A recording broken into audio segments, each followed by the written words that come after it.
سامنے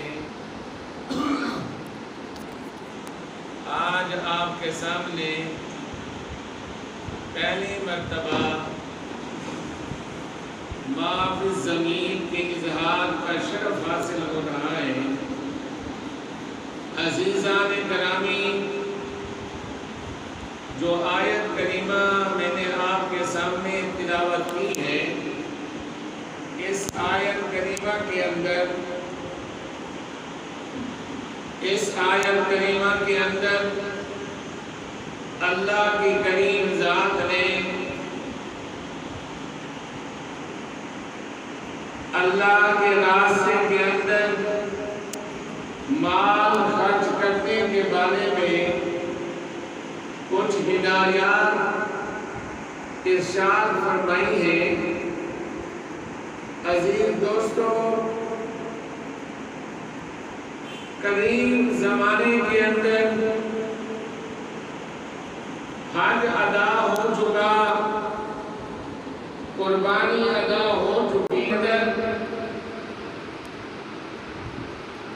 مالی اور بدنی عبادت کا تذکرہ ہے۔ اللہ کی کریم ذات بندوں سے یہ چاہتے ہیں کہ بندے میرے محبوب بندے بن کر رہیں،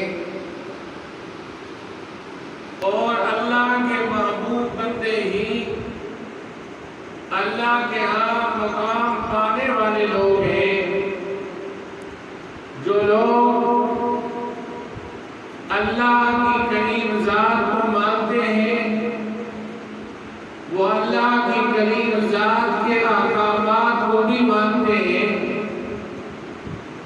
جو انسان اللہ کو نہیں مانتا، اللہ کے احکامات کو بھی نہیں مانتا، وہ اللہ کا محبوب بندہ نہیں ہے۔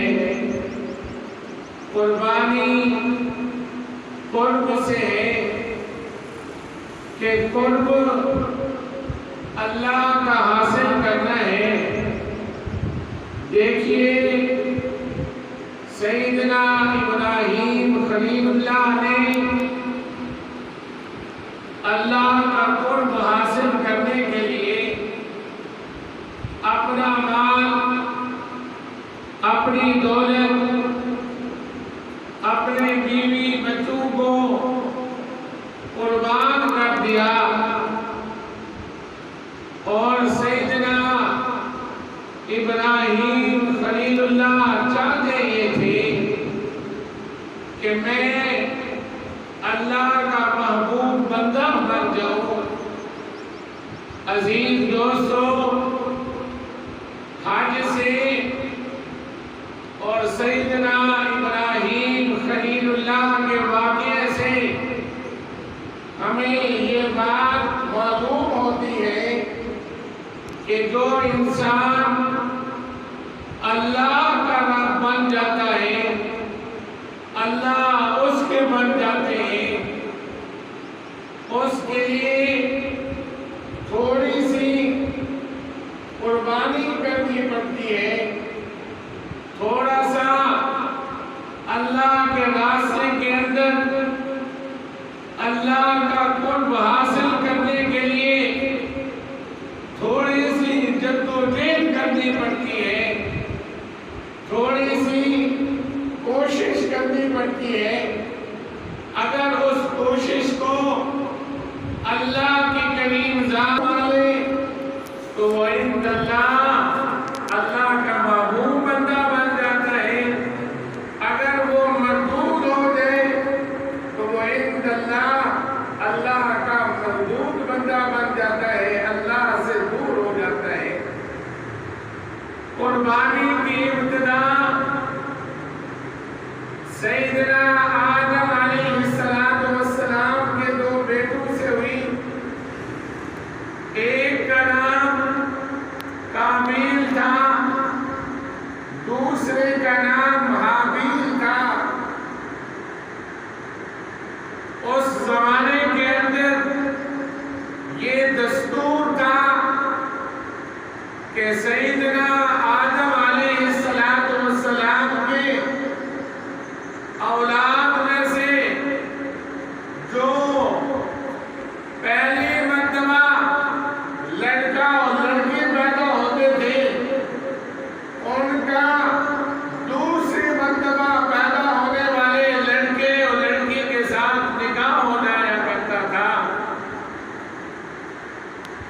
سیدنا حابیل علیہ السلام اور اس کے بھائی قابیل اسی دستور کے مطابق ایک بھائی کا نکاح جو پہلے والی بیٹی تھی اس سے ہونا تھا، اور ان میں سے حابیل اور قابیل وہ خوبصورت لڑکی تھی۔ قابیل یہ چاہتا تھا کہ میرا نکاح ہو جائے، ان کو کہا یہ گیا کہ اللہ کے راستے کے اندر قربانی پیش کرو، اللہ کے راستے کے اندر صدقہ خیرات کرو، اللہ کا قرب حاصل کرو، جس کی قربانی قبول ہو جائے گی وہ اللہ کا محبوب بندہ بن جائے گا، اس کی چاہت کے مطابق اس کی قربانی قبول نہ ہوئی تو اس کا نکاح نہیں ہوگا۔ حابیل نے اخلاص کے ساتھ قربانی دی، قابیل نے دکھلاوے کے لیے قربانی دی۔ اس وقت طریقہ یہ تھا کہ جس کا کوئی عمل قبول ہوتا تھا وہ اللہ کی طرف اٹھا لیا جاتا تھا۔ حابیل کی قربانی اللہ کی طرف اٹھا لی گئی، قابیل کی قربانی مردود ہو گئی۔ اب یہاں سے حسد شروع ہوا، یہاں سے یہ بات شروع ہوئی کہ میری قربانی کیوں قبول نہیں ہوئی۔ ضد، اناد، دشمنی، حتیٰ کہ یہاں تک اس نے کہا کہ میں تجھے قتل کر دوں گا، یہاں تک کہا کہ میری قربانی قبول نہیں ہوئی تو میں اس قربانی کے قبول نہ ہونے کی وجہ سے تو اس سے بدلہ لوں گا۔ تو عزیز دوستو، اللہ کا قرآن یہ کہتے ہیں اِذْ قَرَّبَا قُرْبَانًا فَتُقُبِّلَ مِنْهُمَا، جب ان دونوں نے اپنی قربانی پیش کی قرب حاصل کرنے کے لیے، فَتَقَبَّلَ، اللہ نے ان میں سے اپنے محبوب کی قربانی کو قبول کر لیا۔ تو اس کے بعد کیا ہوا؟ جس کی قربانی مردود ہو گئی اس نے یہ کہا کہ فَقَاتِلَا إِنَّا هَاهُنَا، میں تجھے قتل کر دوں گا اسی جگہ پر۔ تو عزیز دوستو، اسی طرح سیدنا ابراہیم علیہ السلام جو اللہ کے خلیل ہیں، جو اللہ کے محبوب ہیں، انہوں نے خواب کے اندر یہ بات دیکھی کہ اللہ کے ہاں مجھے یہ مقام حاصل ہونے والا ہے۔ اللہ کا قرآن یہ کہتا ہے کہ سیدنا ابراہیم خلیل اللہ نے جب اپنے خواب کے اندر یہ بات دیکھی کہ میں اپنے بیٹے کو ذبح کر رہا ہوں، تو ایک دفعہ دیکھا، دوسری دفعہ دیکھا، لیکن ہوا کیا؟ ہوا یہ کہ سیدنا ابراہیم خلیل اللہ نے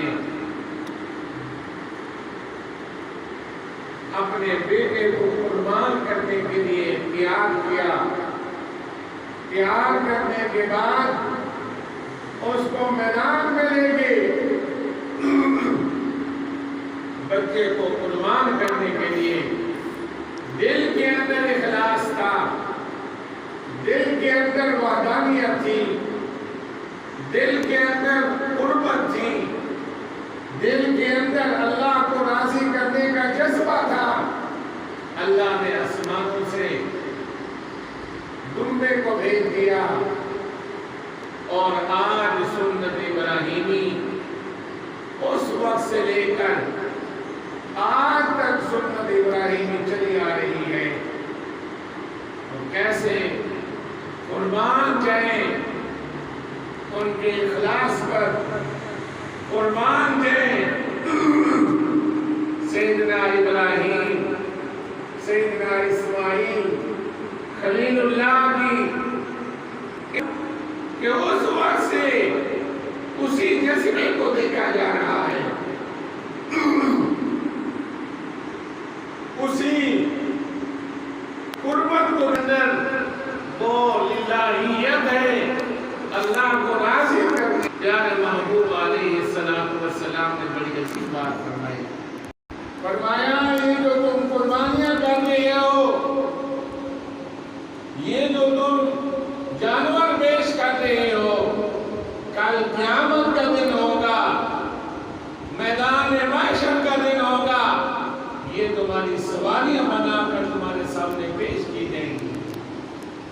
اس لیے حکم ہے، شریعت کا مسئلہ ہے کہ قربانی ایسی نہ ہو جو بالکل لاغر ہو، چل بھی نہ سکتی ہو، اسی طرح وہ قربانی بھی نہ ہو جو عیب دار ہو، وہ قربانی بھی نہ ہو جس کا کوئی عضو زیادہ کٹا ہوا ہو۔ یعنی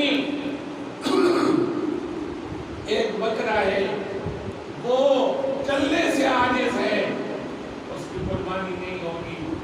بکرا ہے، چھترا ہے، وہ اس کا اتنا لاغر ہے کہ چل نہیں سکتا، اس کی قربانی بھی اللہ کے ہاں منظور نہیں ہوگی۔